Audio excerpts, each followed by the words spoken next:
So welcome to another HCS Analyzer tutorial. So today we will talk about DRC analysis for dose response curve analysis. So this is currently just a beta version of it, but it will give you an idea about how to proceed and how to analyze dose response within HCS Analyzer. So the first things to do is to design your screening and to design your DRC.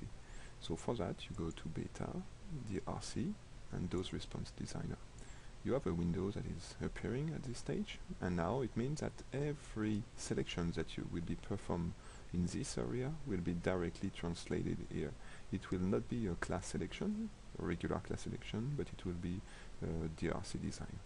So in this case we have plates with two columns of control on the left, control of the right, and we have one DRC of 10 points here and different DRC over the plate. So basically the simple DRC is designed this way.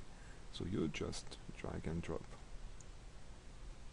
this and you can see appearing here the first design. If you want to see how this design will be applied over the entire plate, just press the button fill and you can see that this is the final design of your DRC.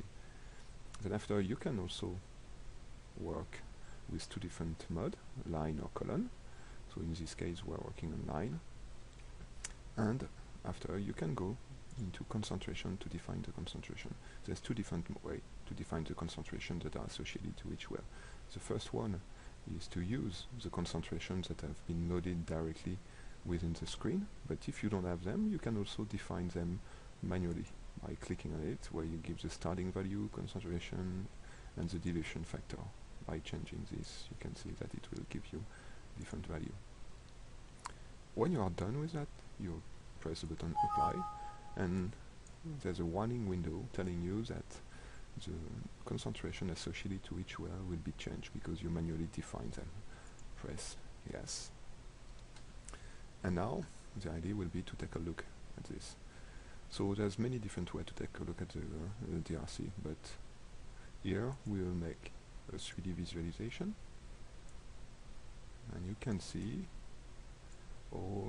your plate designed like this. If you want to see the DRC that are associated to each line in this case, just click on it, just click on option, and you can see that you have dose response curve that is unchecked by default. So we will check it and we will also reduce the opacity of the well to see something. Click on apply and when it's done you can see appearing here all the DRC that are associated to each well. When you are changing, let's say, the descriptor, everything is automatically updated and the DRC are also updated. So that's the first way to take a look at your DRC. Another way is to go also on beta, DRC analysis, and you can also display the DRC over there by clicking on display DRC. It displays all the DRC that are related to all the selected descriptor with the different value of the C50, of the top, bottom and the slope for each of them.